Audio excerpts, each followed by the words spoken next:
For our speed session, we'll be doing suicide sprints. So to warm up, we'll be doing a 5-minute light jog on the treadmill.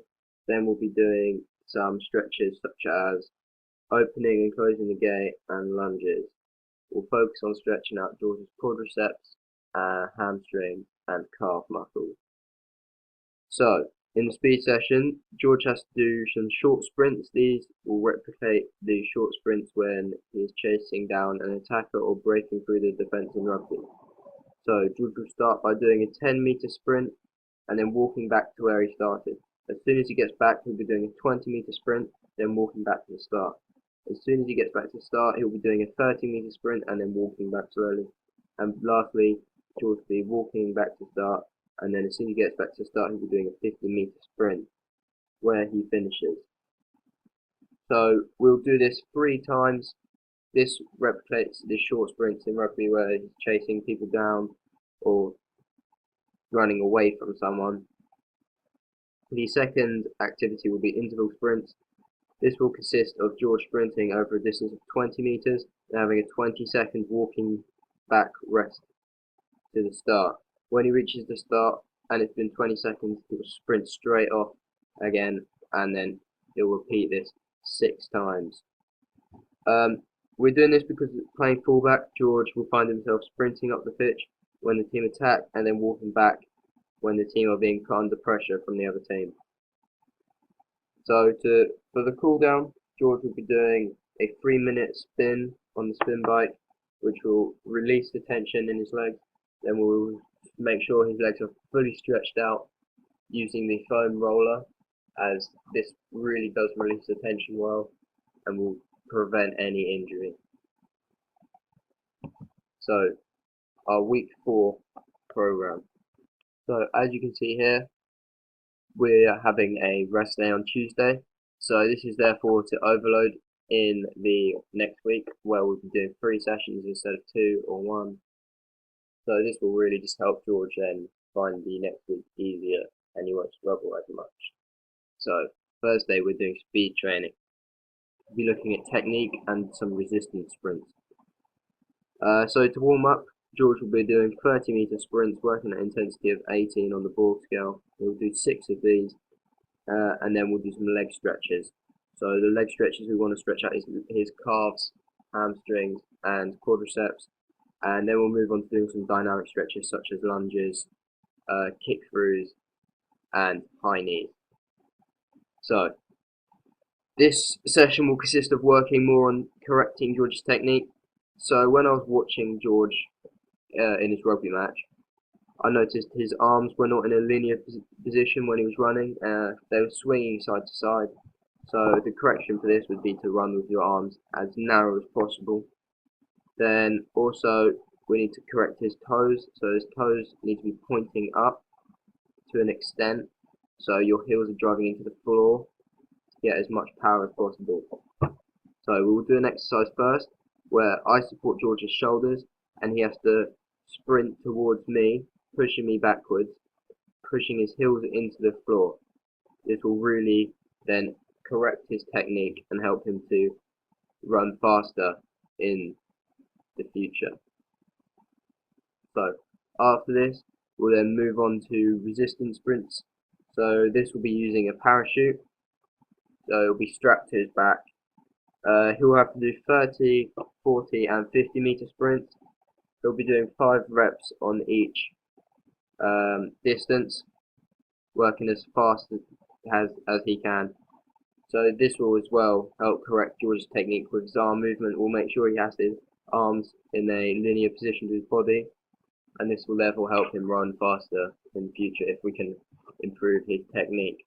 So when he's being chased down or he's chasing after an attacker, and he focuses on keeping his arms in and keeping his heels driving into the floor, getting as much power on each stride, then he's got more chance of getting to the attacker and tackling them and stopping them from scoring a try. So the cool down will then consist of 2 5-metre jogs, so just jogging over the 5 metres. Then we'll be doing some stretches, static stretches, stretching out his abdominal region, quadriceps, calves and hamstrings. Okay, in week 5. So the first cardio session on Tuesday will be a continuous session purely just to build up George's cardiovascular fitness.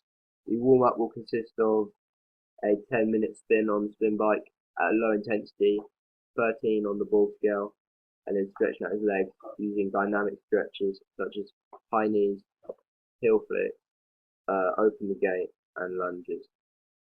So in the session, we'll be doing pushing George to his limits in this session by working at 15 on the ball scale and upping the time scale to 40 minutes on the treadmill. This will build up George's cardiovascular system to help when he is coming to the final third of a match, and therefore he will have an advantage over players who don't have as good cardiovascular fitness. Once George has completed this run on the treadmill, we'll go straight into a 20-minute spin on the spin bike and intensity of 12 on the ball scale. This will be slightly easier than the running and will help to release the tension in George's legs. So we're purely doing this training session to build up George's cardiovascular system, working at a continuous rate of 15 on the ball scale for a long period of time, which was very difficult for George, but he will definitely feel the benefits from this session. So moving on to our speed session, we'll be doing more resistance sprints. So our warm-up will be a 5-minute light jog and then stretches consisting of opening the gate, closing the gate, lunges and high knees.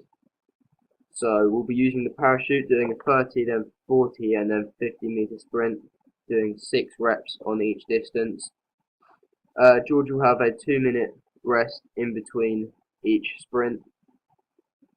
We'll do a sprint where George has to also resist my force, so he'll be driving me forwards, digging his heels into the ground, which will help George's technique. Then we'll go on to do another set of the parachute sprints, doing the 30, then 40 and 50-meter sprints. So this session will really help improve George's speed as he's sprinting with a resistance. So this will build up the muscle in George's legs to propel him forwards faster, and it would also improve his technique in this session. So we'll then do a cool down, which will consist of a 3-minute spin on the spin bike to release the tension, and then stretching out George's abdominal region, quadriceps, calves and hamstrings. So session on Friday we'll be doing HIIT training. So our warm-up will be a fast jog for 10 minutes, then we'll move on to dynamic stretches. The jog will be done at a ball scale rate of 13. The dynamic stretches we'll be doing will be open the gate, side steps, and then we'll be stretching out our quads and calves, so we do not pull any muscles. So we'll be doing 1 minute moderate jog, 1 minute sprint, 1 minute run, and then 1 minute walk. We'll be repeating this 3 times, and this really does help replicate all the aspects in a rugby match. We'll then move on for the second activity using the spin bike, cycling at 70% of effort with 6 sprints for 30 seconds. This will help replicate the lower and higher intensities in a rugby match. So this could be when you're jogging and then someone breaks through the defence and you have to sprint after them, so it's moving from a low intensity to a high intensity. We'll be cycling 70% of our intensity, so this will be about 15 on the ball scale, so it will be a hard session, and the HIIT training will really build up George's cardiovascular system.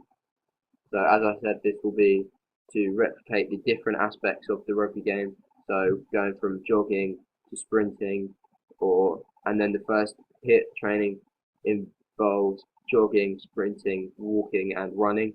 So again, this is all aspects of rugby.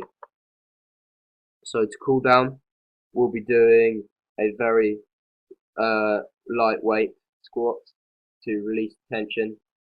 Once he's finished the squat, we'll then do some stretches, stretching out his lower legs, so his calves, and then we'll stretch out his quadriceps and hamstrings. So week 6. So during week 6 we'll have a rest on Tuesday, as we did really overload George last week. So the Thursday session for speed, we'll be doing zigzag sprints and interval sprints. So the zigzag sprints, the warm-up will be a 10-meter sprint rep of 4 reps. This will be done at a Borg scale rating of 18, so it's not really a full-on sprint, it's a slow sprint, but it will help to warm up George's muscles. We'll then do some dynamic stretches such as high knees, running on the spot. We'll be doing some hill raises, and open the gate and close the gate, followed by some lunges. So when we have warmed up, we'll then moving on to the zigzag course that's already laid out. So at every other cone, George will have to pick up and lay off a rugby ball to me. I'll be jogging behind him. As George is going diagonal distance, I'll be just going in a straight line, and I'll be 5 meters behind him to recreate the distance in a rugby match. George will be sprinting at 20 on the Borg scale to each cone. We'll be doing this 5 times with a 2-minute break in between each rep. For the second activity, we'll be doing fartlek training. So where we will have increased the length of the sprint section from the last time we did it. This will be done for 15 minutes, working at 15 on the Borg scale and 20 for the sprint. This replicates the 3 different aspects of rugby, which are walking, jogging and sprinting. And the first zigzag training works on George's actual sprint speed, turning corners and agility. It will also help his ball handling when he's picking up the ball and throwing it to me as quick as he can. For the warm down, we'll be doing a very light jog, almost a walk, for 5 meters, going backwards and forwards 4 times. We'll then do some dynamic stretches, open the gate, close the gate, and then we'll move on to static stretches, working on George's abdominal region, quadriceps, calves, and hamstrings. This is the end of my 6-week exercise plan for George. Thank you.